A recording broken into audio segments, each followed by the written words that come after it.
Maine House took up a proposal that could increase an expected $70 million annually to the state's public school funding.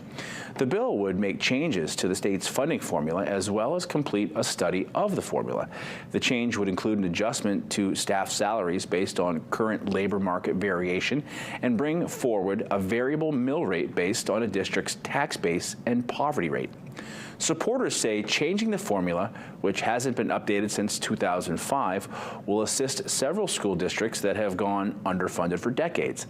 Opponents say the proposal leaves the door open to fiscal irresponsibility. The bill has a provision that allows for mid-year adjustments and a period in which funding can't be reduced regardless of circumstances.